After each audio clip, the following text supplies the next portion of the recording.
Bonjour à tous et très heureuse de vous retrouver dans cette nouvelle édition de Business Africa. Je suis Armelga. Cette semaine, nous verrons comment le partenariat public-privé a réussi à relancer le secteur du café au Burundi et à mettre en place de nombreuses coopératives.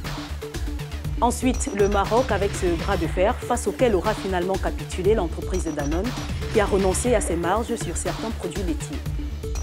Et puis on terminera par le Zimbabwe, bien décidé à relancer son économie. Le pays veut réintroduire le dollar zimbabwéen abandonné il y a près de 10 ans. C'est en 2008 que le gouvernement du Burundi lançait officiellement sa stratégie nationale de relance de la filière café pour la période 2015-2021. Coût de l'investissement, 81,2 millions de dollars américains. Et 10 ans après, le secteur revit grâce au partenariat public-privé mis sur pied et qui permettra à terme de produire 30 000 tonnes de café de haute qualité chaque année. Le compte rendu de Serge Kofi et Linette Bahati. Le café renaît de ses cendres au Burundi. Au centre de ce dynamisme, le retour de l'État dans ce secteur après son désengagement au profit du privé. Aujourd'hui, l'heure est au partenariat public-privé dans ce domaine. Les caféculteurs qui travaillaient jadis de façon éparse ont été par ailleurs regroupés en coopératives et le pays récolte déjà les fruits de cette réorganisation. Ces 4 dernières années, la production de café n'a cessé d'augmenter et atteint des records jamais enregistrés. La production est vraiment satisfaisante. Nous avons dépassé une production de 15 000 tonnes et aujourd'hui on s'attend à 35 000 tonnes. Et ça faisait longtemps qu'on avait une telle production. Ce regain de vitalité est tout sauf une mauvaise nouvelle pour le Burundi. Le café est présenté en effet comme l'or de ce pays, donc une source de revenus. En matière de fiscalité, par exemple, lors du premier paiement, les coopératives des caféculteurs ont émis dans le pays environ 2,8 millions de dollars et prochainement on s'attend à 5 millions de dollars.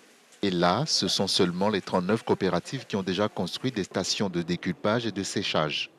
Pour tenter de pérenniser cette source de revenus, Bujumbura a mis en place un ambitieux plan de renouvellement de champs de café en fin de cycle. Le bras de fer entre les consommateurs et le groupe français Gervais Danone. Le groupe renonce à ses marges sur le lait frais pasteurisé et promet par la même occasion une plus grande transparence de la collecte à la commercialisation. Les détails dans cet élément de Barbara Lundu et Eric Oteng. C'est par la voix de son PDG, Emmanuel Faber, que le groupe Danone a annoncé une baisse d'environ 10% sur certaines briques de lait pasteurisé, ainsi que le lancement d'un format économique pour contrer le boycott qui a fait chuter ses ventes au Maroc depuis le mois de mai.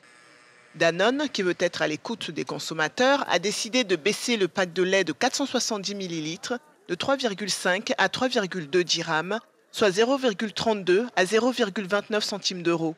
Le groupe va donc renoncer à ses marges, comme l'a annoncé Emmanuel Faber au cours d'une conférence de presse diffusée sur Facebook. Ces mesures commerciales ont été décidées au terme d'une vaste campagne de concertation qui a réuni environ 100 000 personnes dans différentes villes du royaume, des consommateurs de tous milieux sociaux et tous âges. Le chiffre d'affaires de Centrale Danone a baissé de 40% au second semestre à la suite d'un mouvement de boycott contre la cherté de la vie lancé sur les réseaux sociaux. Les stations-service Afriquia ainsi que l'eau minérale Sidi Ali, également leaders sur leur marché au Maroc, sont également visés par cette forme inédite de protestation anonyme que le gouvernement marocain n'a pas réussi à stopper. Pour en parler, rejoignons par téléphone depuis Casablanca au Maroc Abdoulahab Abdenabi, analyste et chroniqueur économique, également enseignant-chercheur à l'Université internationale Mondiapolis. Bonjour et bienvenue dans Business Africa. Bonjour à vous, bonjour, merci à Africa News de me recevoir. Tout d'abord, professeur, cette campagne aura eu un impact sur les ventes de l'entreprise laitière. Diriez-vous que Danone n'avait pas d'autre choix que de céder sur certaines revendications pour limiter les dégâts?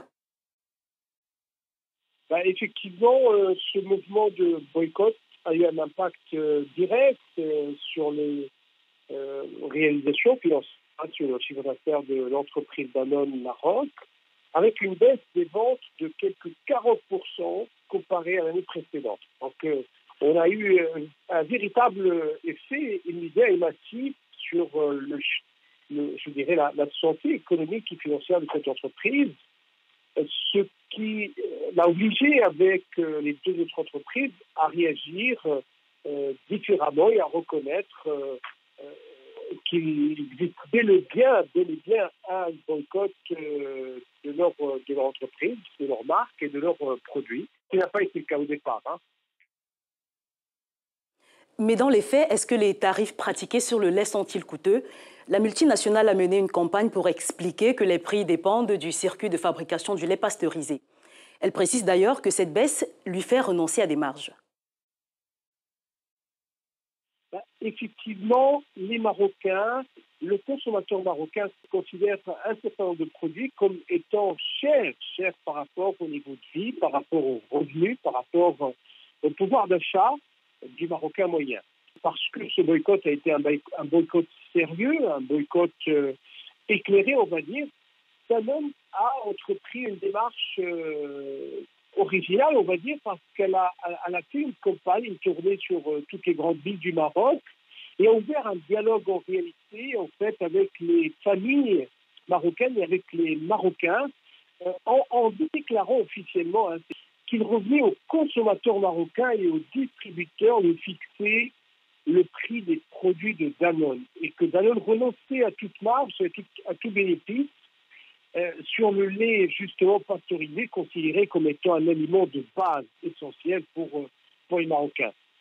Et bien, suite à ce dialogue et à cette campagne, finalement, Danone a procédé une baisse de 10% sur le prix du litre de lait et a lancé des nouveaux formats économiques qui reviennent à du dirhamidi tout court, considéré comme étant un format accessible justement aux couches populaires qui trouvaient ces produits trop chers.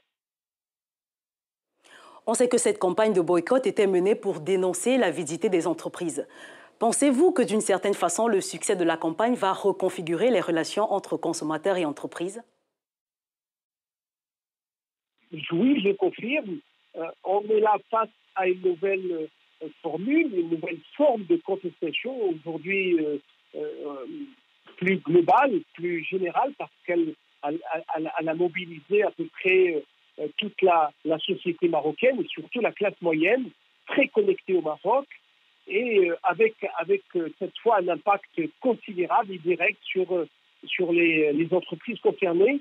Et on peut considérer qu'à l'avenir, d'autres mouvements de boycott vont frapper certainement d'autres entreprises qui profitent du système, profitent de cette concentration des affaires de manière illégale, pas tout à fait honorable et pas tout à fait morale.